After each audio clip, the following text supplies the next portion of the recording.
Hello friends, today's topic is quadrilaterals, but we cannot enter this topic unless we know about triangles, and we cannot understand triangles unless we know about lines and angles. So I will start from lines and angles, come to triangles, and then we'll get into quadrilaterals.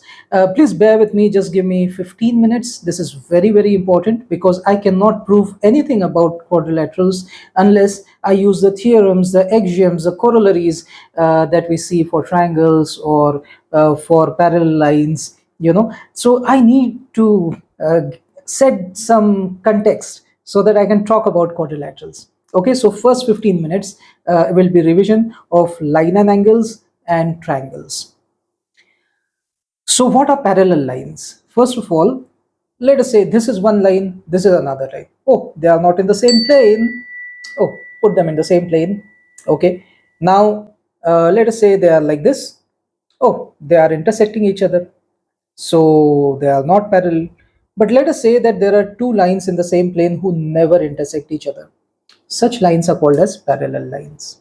Okay, then let us say that what is transversal? Transversal is another line in the same plane as the other two lines, but it is not parallel to them. So it is definitely, if it is not parallel, it is going to intersect them somewhere or the other. Such a line is called as a transversal.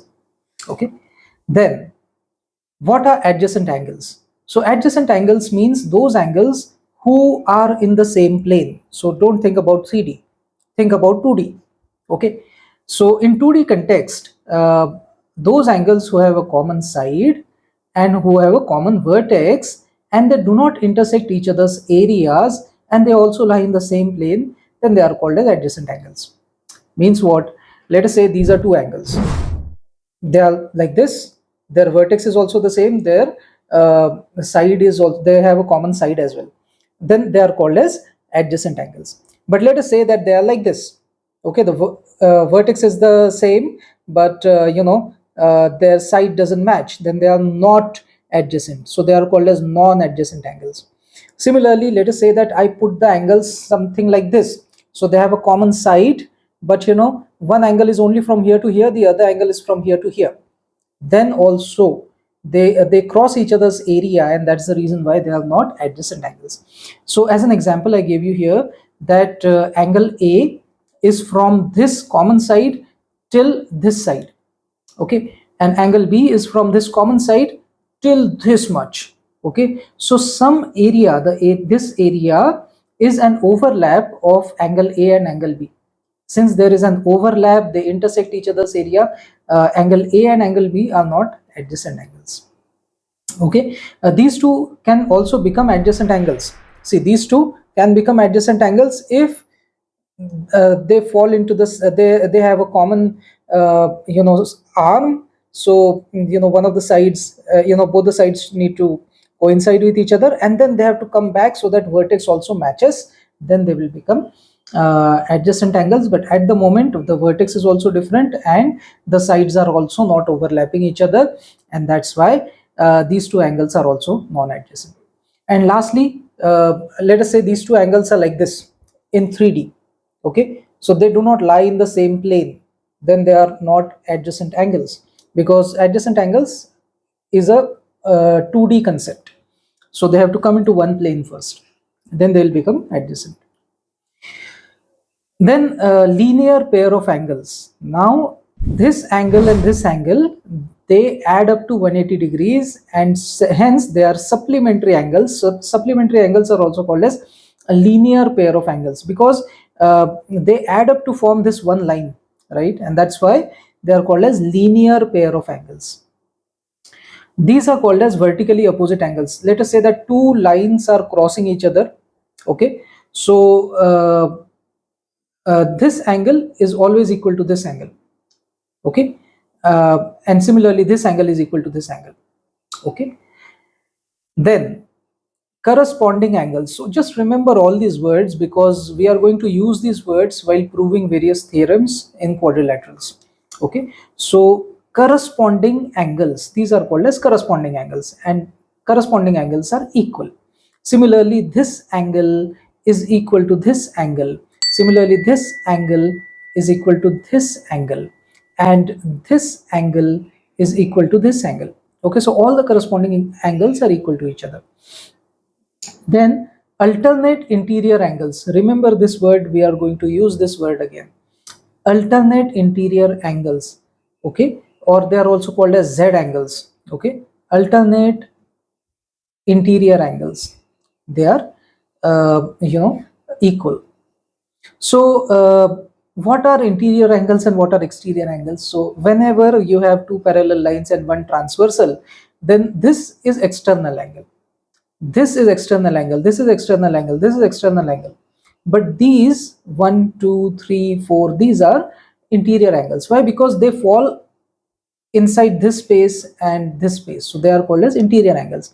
And everything outside this space and this space are called as exterior angles. Got the idea? Okay. So these are alternate interior angles, and that's why they are equal. But let us say that this angle and this angle, they are also interior angles, but they are co-interior, means they are close to each other, they are adjacent to each other, you can say.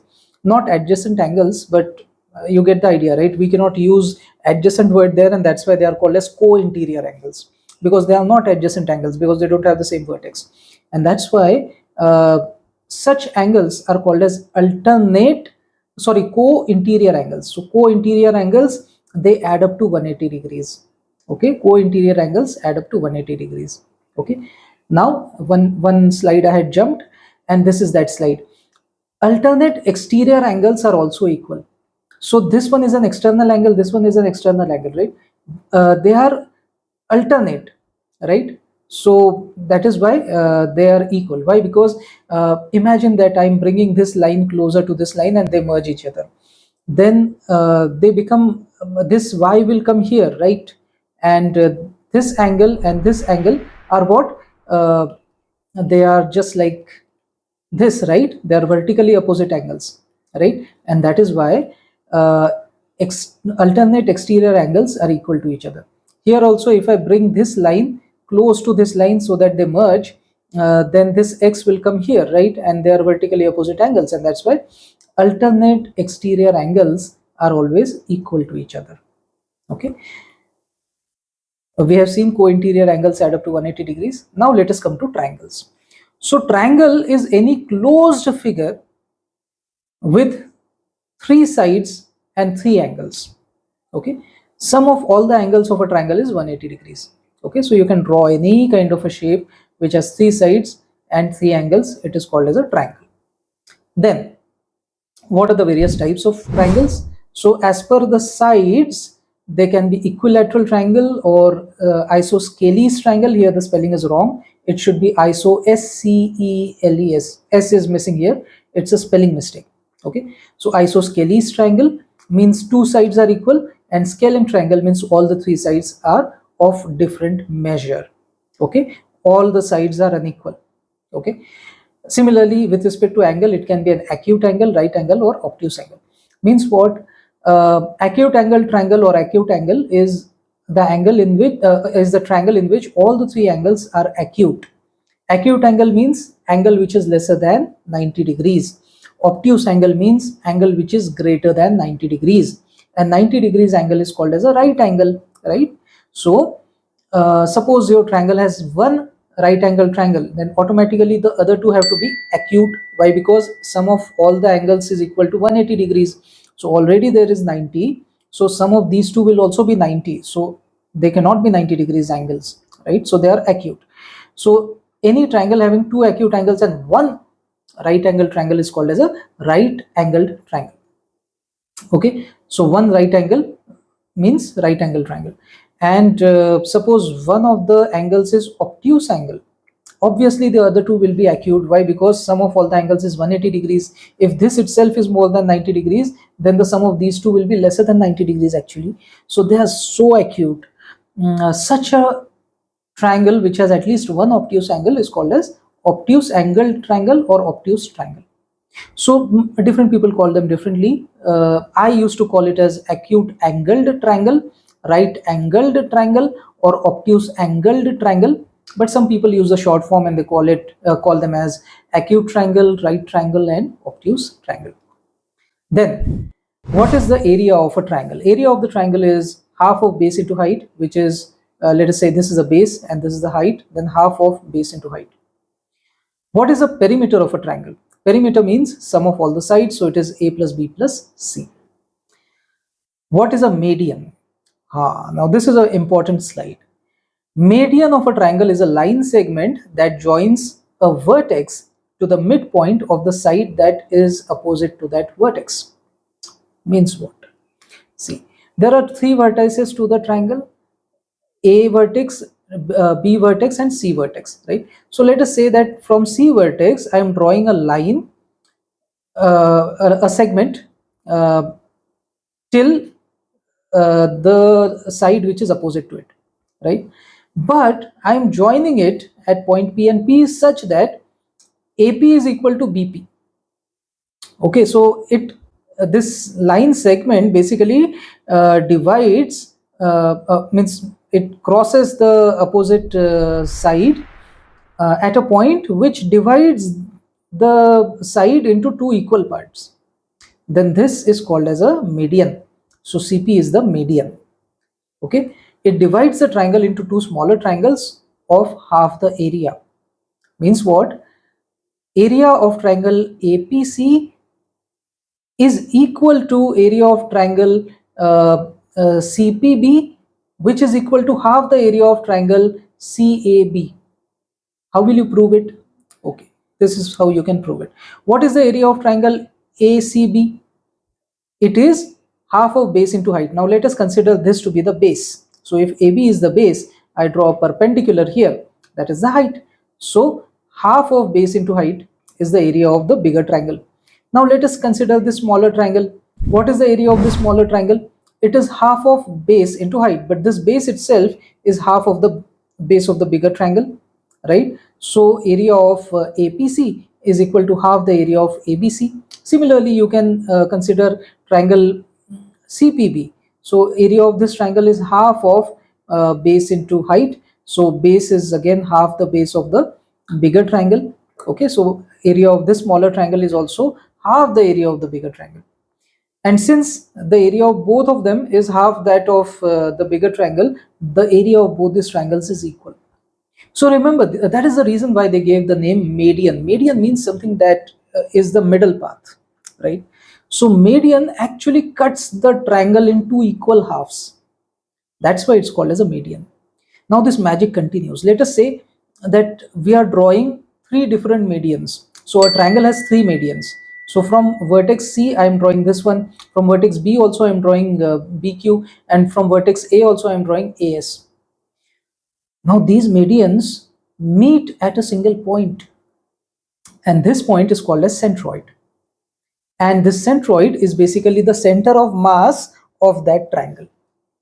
So many of you must be in a habit of balancing different objects on your finger, right? So if you have to balance your what is that triangle called? The geometric your geometry box has, I think, a set square, right? Set square. So one set square has 90 degrees angle and 30 degrees 60 degrees angle. Another set square has 90 degrees angle and 45 degrees angle, right? Those two set squares. So how will you balance them on your fingertip? You will draw the medians, and medians will intersect at a single point that will be called as a centroid, and you can balance it at this point. So you put your finger at centroid and it will not fall. Okay, so this median word and centroid word, both these words tell about center. Median says it's the middle path, center says it is the center of mass. Okay, that's the reason why these words are there. You learn everything using concept, so you will never forget what is median, what is centroid, because you learn by concept. Why did they give the name median? Why did they give the name centroid? Right now, centroid divides each median into 2:1 ratio. See, the magic still continues. See, this is one median, CP is one median. So this centroid is basically dividing CP into 2:1 ratio. That means CT divided by TP is 2/1. Okay, that means CT is twice the length of TP. Okay, then what is exterior angle theorem? So it says that this is called as the exterior angle, right? And 1, 2 and 3 are called as interior angles of the triangle, right? Exterior angle, it is this angle also. If you extend this line, then this angle can also be exterior. If you extend this line, then this will also be exterior angle. If you extend this line, this will become an exterior angle, so on and so forth. Here also, if you extend this line, this is exterior angle. If you extend this line, this is an exterior angle. So let us extend this line first. So in our case, for this vertex and this line extension, this is the exterior angle, okay?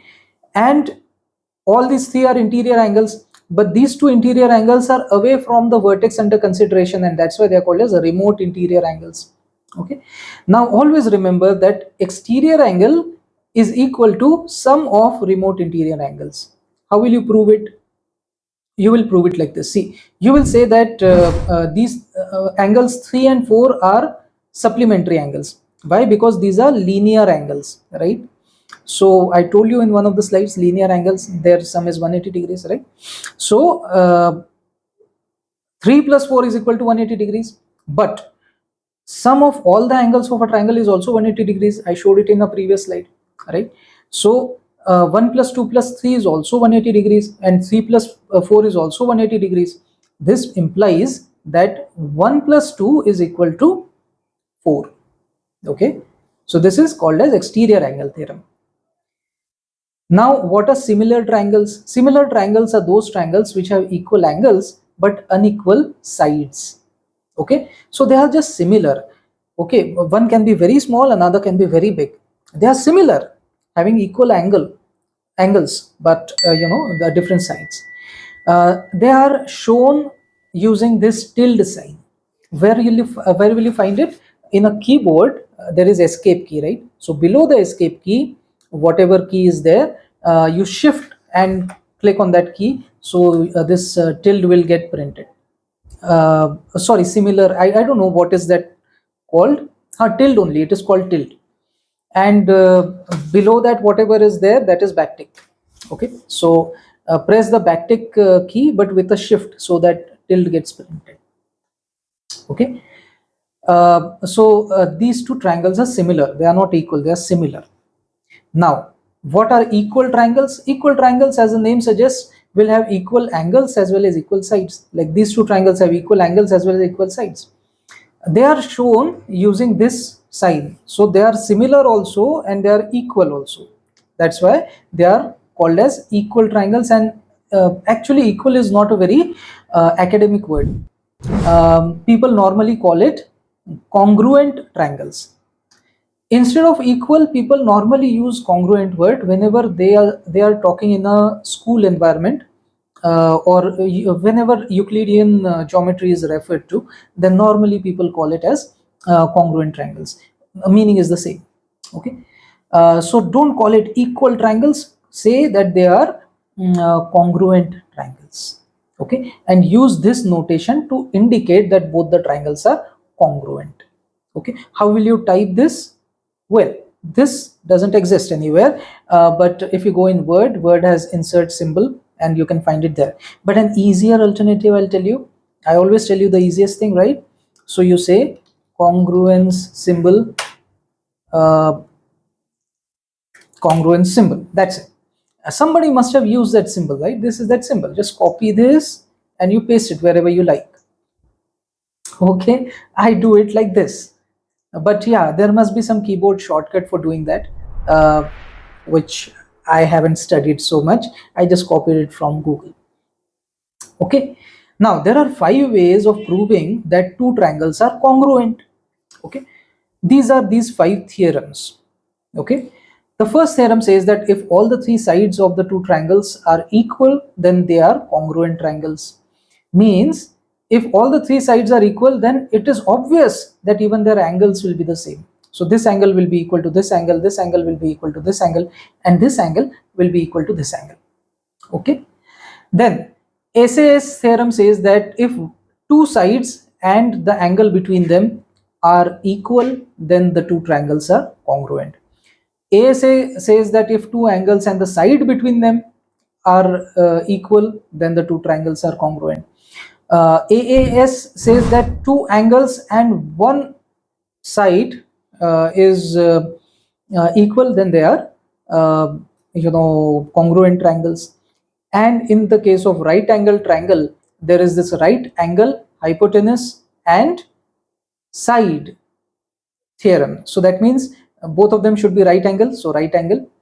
Then both the hypotenuse should be of the equal length, that's why the hypotenuse, and side, one of the sides should be of equal length, then these triangles are congruent. Obviously this side will also be equal to this side, these angles, this angle will be equal to this angle, and this angle will be equal to this angle, because these are congruent triangles. This rule is also called as, this theorem is also called as RHS theorem. Okay, we'll use all of these theorems in quadrilaterals. So remember all these theorems, you will require it. What is a quadrilateral? Now we are starting the main topic. What is a quadrilateral? Quadrilateral is any closed figure having 4 sides and 4 angles. In all the tutorials I see quadrilaterals drawn like this, and that's why I drew one of the quadrilaterals like this, which is something like it is punched inside. Okay, this is also a quadrilateral and it follows all the rules of a quadrilateral. So what one basic rule of a quadrilateral is that sum of all the angles is 180 degrees. 360 degrees. In case of triangles, we saw that sum of all the angles is 180 degrees. So in case of quadrilaterals, it is 360 degrees. Okay, it is very obvious that this one must be following it. This one might also be following it. How about this punched one? Suppose I have punched it. It looks like I have punched it from here, right? So वो थोड़ा सा चपक गया है, अंदर चला गया. So do you want to visualize? Now see, this became a very big angle, right? But at the same time, this became way acute. So this became obtuse and very, very obtuse. It is even more than 180 degrees, by the way. But then this is very, very acute. This is very, very acute, and this also became very, very acute, right? So especially this and this became very acute because it was punched in, right? And that's why sum of them always remains 360 degrees. Sum of all the angles always remains 360 degrees. Now, what are types of quadrilaterals? One is, how will you pronounce it? So it is trapezium, or trapezoid, trapezium or trapezoid. Okay, so trapezium has one pair of opposite sides parallel. Okay, so these are opposite sides, these are also opposite sides, right?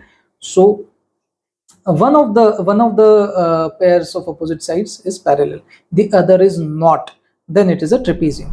But let us say that both the sides are parallel, both the pairs of opposite sides are parallel, then it will be called as a parallelogram. So here these opposite sides are also parallel and these opposite sides are also parallel.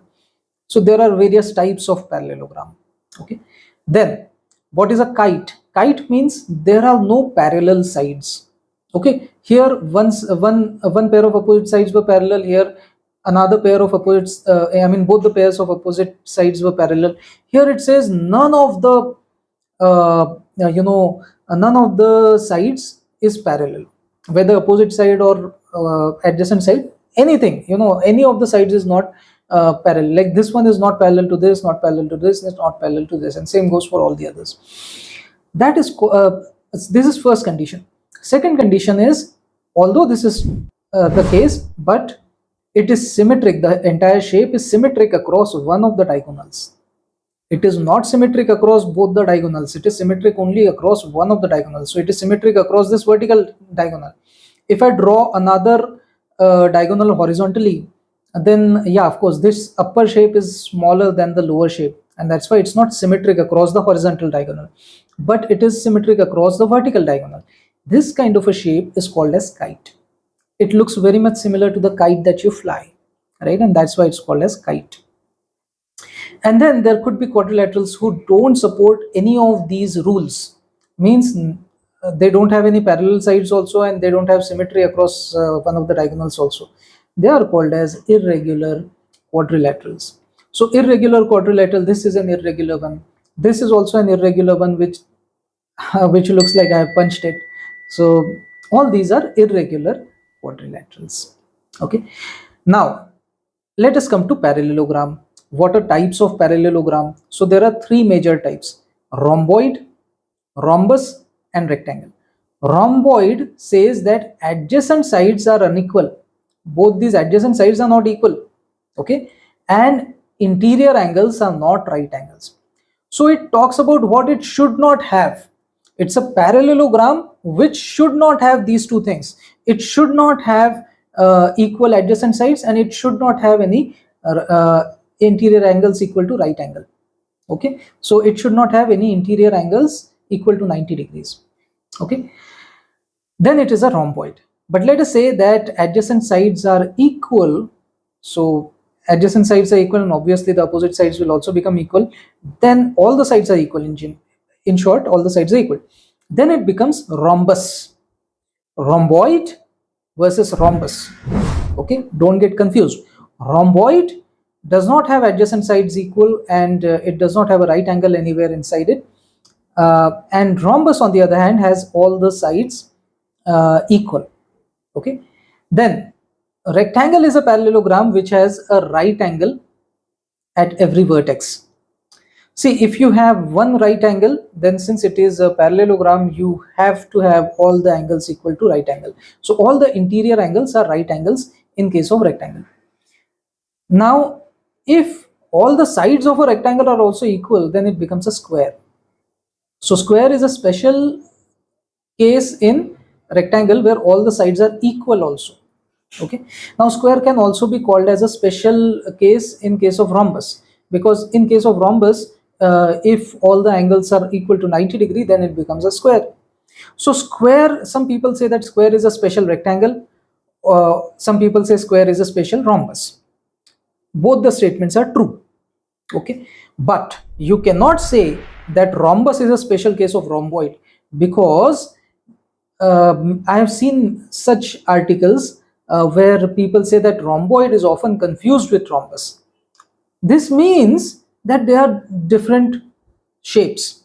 Okay, you should not consider them as subset, one as the subset of the other, right? And due to this statement, I have considered that rhomboid is a different shape and rhombus is also a different shape. They are both types of parallelogram, but one is that rhombus is not a subset of rhomboid.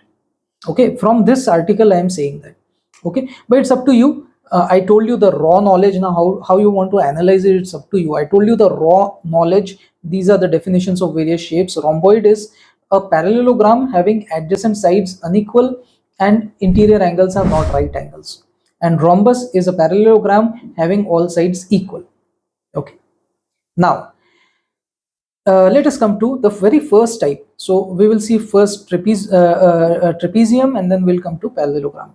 So trapezium says that trapezium is a quadrilateral having one pair of parallel opposite sides. So these are opposite sides and they are parallel. So one pair of parallel opposite sides are there.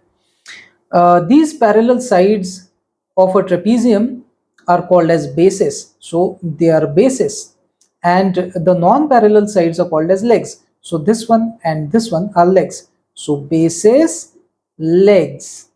Okay. Now, various types of trapezium are shown here. This is a scalene trapezoid. Why scalene trapezoid? Because if you extend the legs, okay, so that they meet somewhere, then it will form a scalene triangle. Okay, why? Because this angle is different than this angle, right? So and means basically it's impossible that any of the angles of these triangles are equal, and that is why that is a scalene triangle. So when you extend the legs, then it forms a triangle, and that triangle is scalene triangle, and that's why this trapezoid is also called as a scalene trapezoid. Other way of looking at it is, this trapezoid is just a part of the scalene triangle created by drawing or drawing this line which cuts this triangle, and this line is parallel to the base. Okay, that is also a way of looking at it. So this scalene trapezoid is derived from scalene triangle, and that's why it's called as a scalene trapezoid. Another type is isosceles trapezoid. So here you will see that these two sides, these two, you can say the legs are of equal length, and that is why this trapezoid is called as isosceles trapezoid, because if you extend these legs, then it will make a isosceles triangle, because this angle is equal to this angle, right? So it will form a isosceles triangle. So you can consider that isosceles trapezoid is cut out of isosceles triangle, right? Similarly, let us say that there was a right angle triangle, and you cut that right angle triangle like this by drawing a line which is parallel to the base. Then the trapezoid that you get is called as right trapezoid. It will have two right angles. So any trapezoid having two right angles is called as right trapezoid, or you can also call it right angled trapezoid. How will you calculate the area of a trapezoid? Area is equal to half sum of parallel sides into distance between the parallel sides. So it is half of AB plus CD into one round bracket. Okay, so half of their sum multiplied by height. Okay, this is the area of a trapezoid. How will you prove this, by the way? So just extend the legs so that it forms a triangle. Okay, so the area of the bigger triangle will be equal to half of this base multiplied by bigger height, right?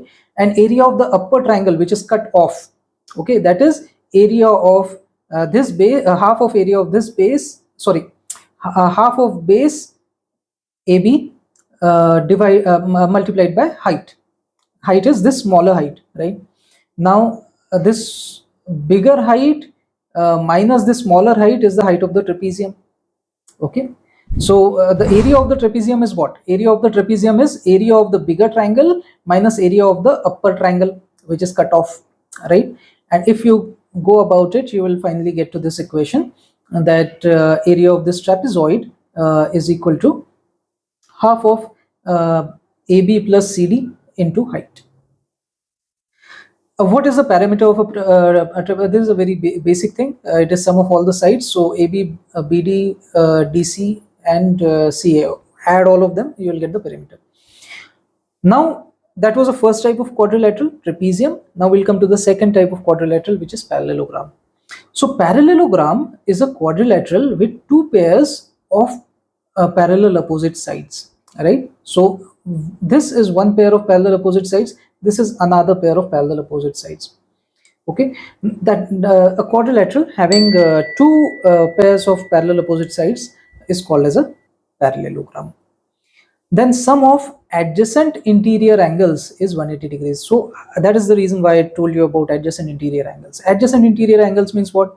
So imagine that these two are parallel lines, and this is the line cutting it. What is it called? Something transversal. Transversal.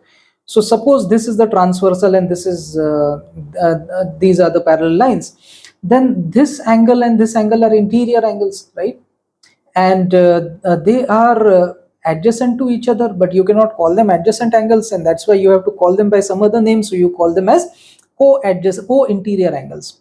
Okay, so addition of co-interior angles is what? 180 degrees, and that's why in the words of parallelogram, these are what? These are interior angles, but you don't call them co-interior angles, you call them adjacent interior angles, and that's why their sum is 180 degrees. I think this can also be called as co-interior angles of a parallelogram add up to 180 degrees. So either you call them adjacent interior angles or co-interior angles. Okay, then another thing is that opposite interior angles are equal. Okay, what does that mean? So this angle is equal to this angle. These are opposite interior angles. Similarly, this angle is equal to this angle. Okay, so opposite interior angles are equal. Then various types of parallelogram, we have already seen this: rhomboid, rhombus, rectangle. Special type of rectangle or special type of rhombus is square. What is the area of a parallelogram? It is base into height. What is the parameter of a parallelogram? It is sum of all the sides. So it is twice uh, a plus b, twice a plus b. I have made a mistake there, my bad.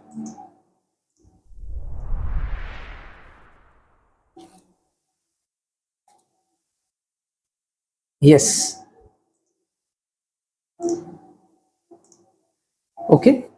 So this is the parameter, twice a plus b. Then uh, there are four properties of a parallelogram. This can be a very sure short question, I feel.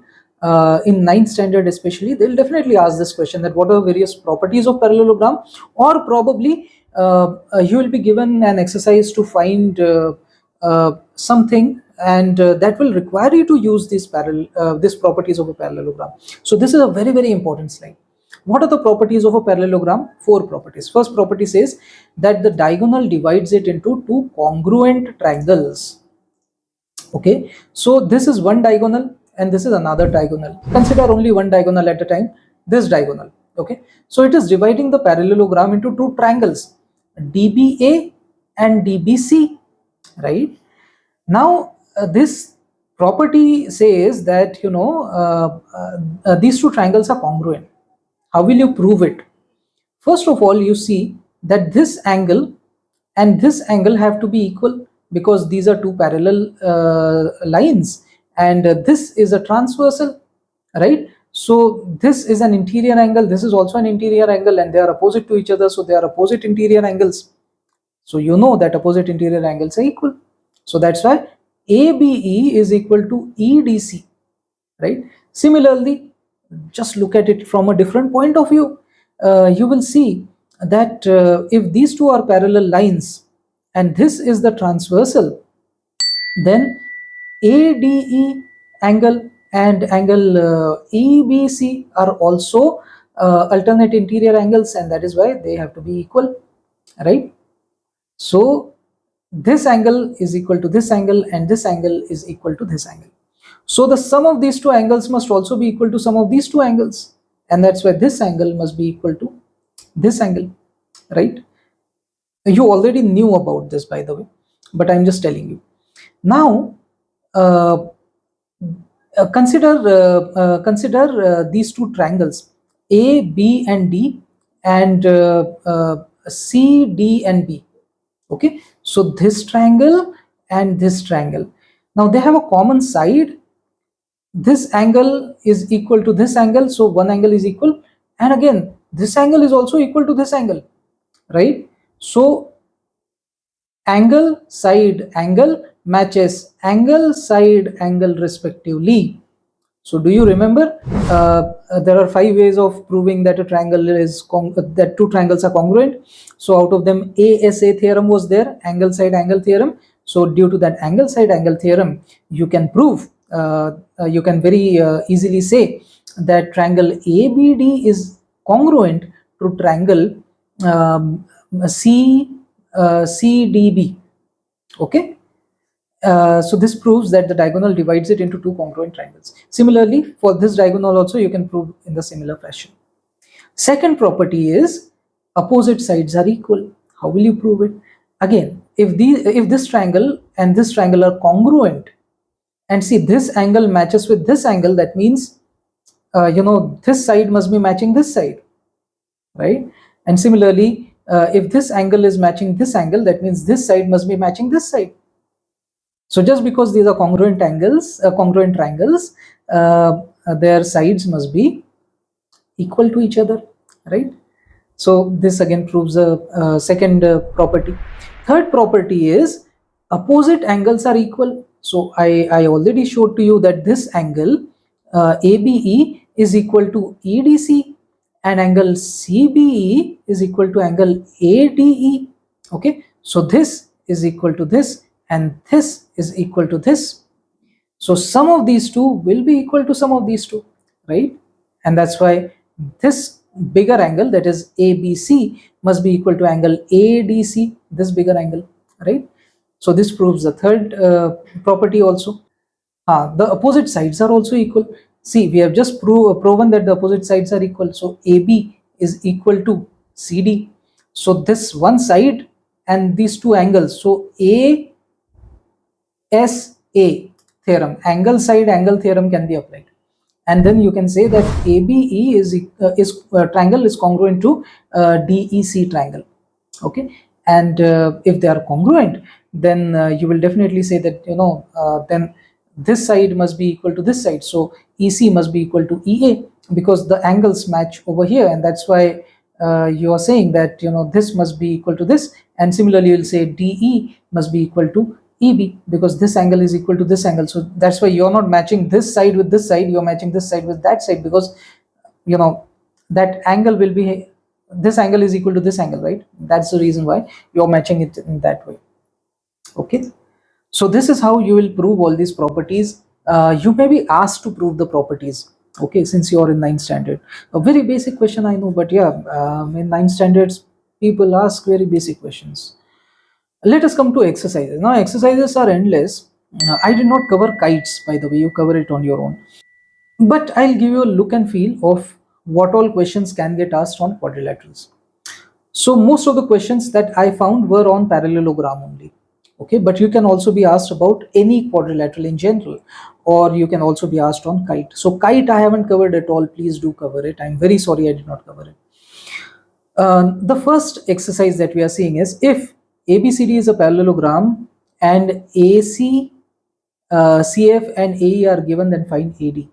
So I have mentioned all these things. So AB is given, CF is given, AE is given, and we need to find this AD. Now for this we'll be using two formulae, area of a parallelogram and area of a triangle. Okay, so first of all, area of a parallelogram means area of this parallelogram is what? Base into height. What is base? DE or AB, anything, and height is what? 8 centimeters, A. Okay, and so we know what is the area of parallelogram, we can find it out. Okay, then area of the parallelogram can also be found using this height, right? So here base is what? AD, and height is this. You're just looking at the parallelogram from a different perspective, right? So I can say half of this base into this height, or half of this base into this height. It's the same, right? So they should be equal, and if you put in all the values, you get that AD is equal to 12.8 centimeter. Let's go to another example, another exercise. It says, if E, F, G, H are the midpoints of the sides of the parallelogram ABCD, then prove that the area of EFGH is half that of ABCD. Interesting, right? So E is the center of AB, F is the center of BC. Similarly, this is also center and this is also center. So whatever is formed here, area of this blue figure is half the area of this bigger figure. Well, this also tells us that if this is true, then the sum of all the yellow triangles that you see is equal to the area of the blue figure that you find at the between. So all these are very interesting questions that can be asked. Prove it, prove it. How will you prove it?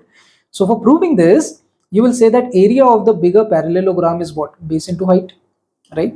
Now area of a triangle is what? Half of base into height, right? Okay. Now area of triangle EHF, that means I'm just drawing one line here, and I'm considering the area of the upper triangle, that is EHF. It is what? Half of base into height. So half of base is what? EF, and height is what? Height is this much.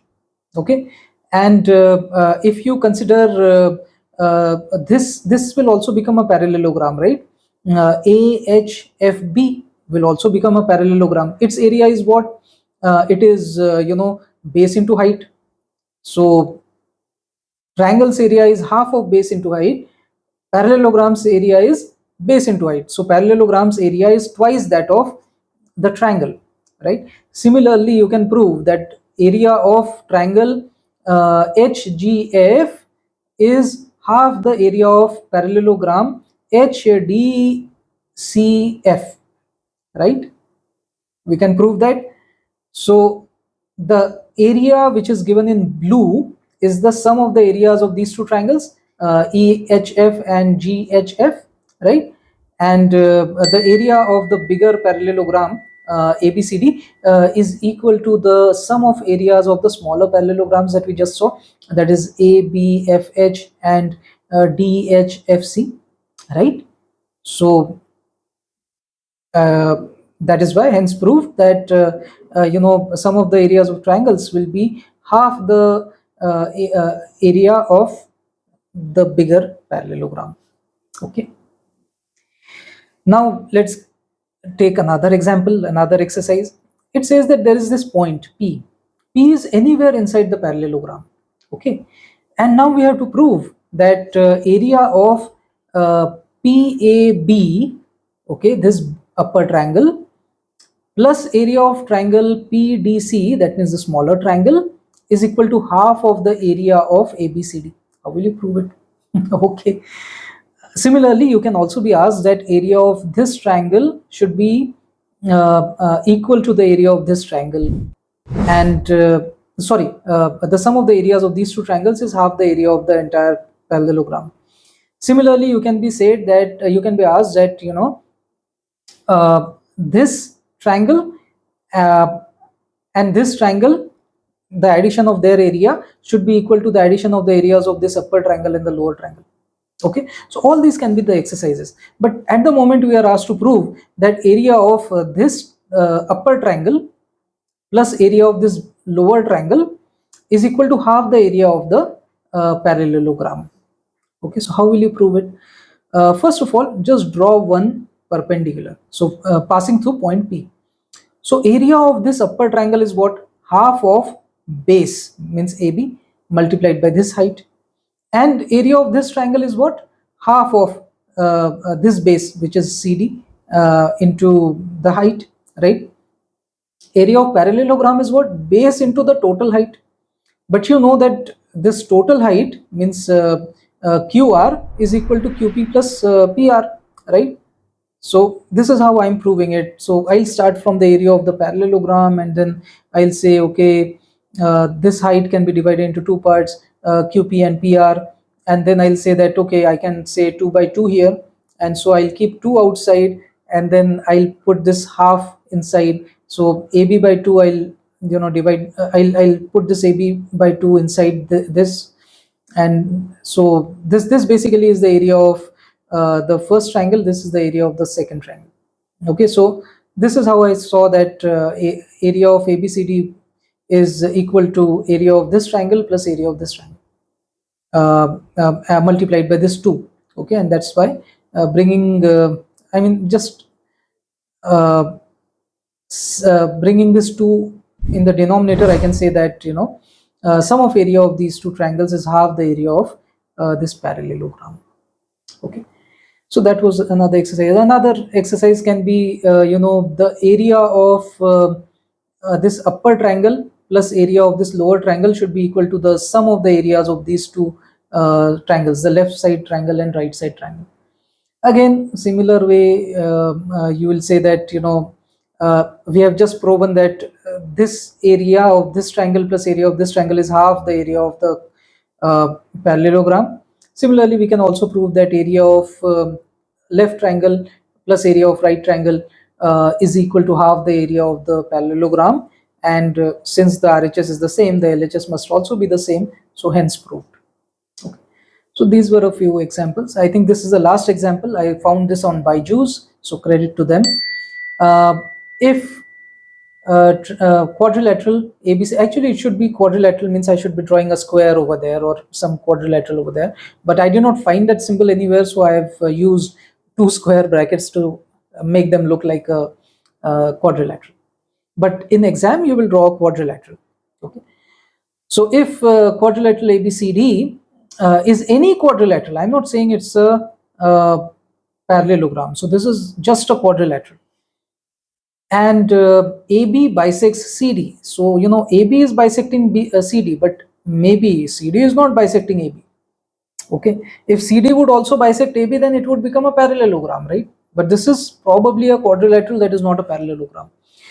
Okay, now what do I need to prove? I need to prove that area of triangle CAB, means the upper triangle, upper bigger triangle, is equal to the area of the lower bigger triangle. How will I prove that? Okay.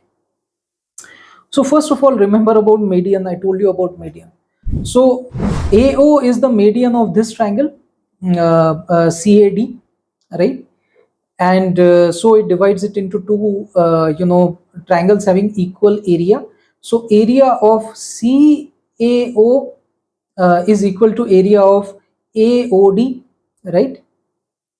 So this is your point number one.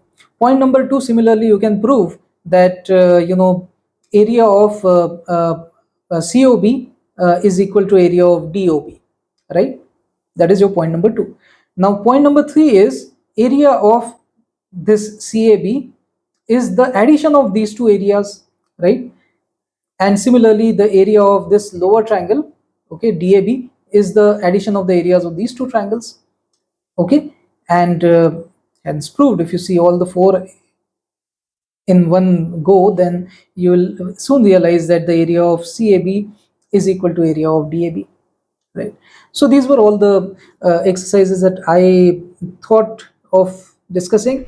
I did not discuss kites at all. Please go through the kites and go through a lot of such examples. You'll find a lot of them on various websites. So good websites are Byju's, QMath, Math Monks or Math Monks. Monks is the correct pronunciation.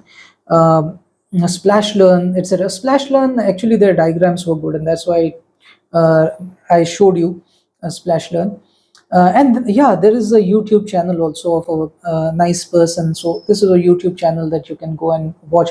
But I found his lectures very long, and hence I tried to shorten everything up into one lecture. But yeah, he also teaches with a lot of zest and vigor. He has a lot of concern. It looks like he has a lot of concern for the students. So that's why I found I thought of mentioning that guy as well. Okay, I don't remember his name, so otherwise I would have taken the name right away. So you can go through all of them. Study Rankers is also a very good site. Okay, so that's it. If you have any difficulties, feel free to comment. Until next time, Jai Shri Ram. ये है अमित शिरासाव, अमित शिरासाव, अमित शिरासाव, अमित शिरासाव.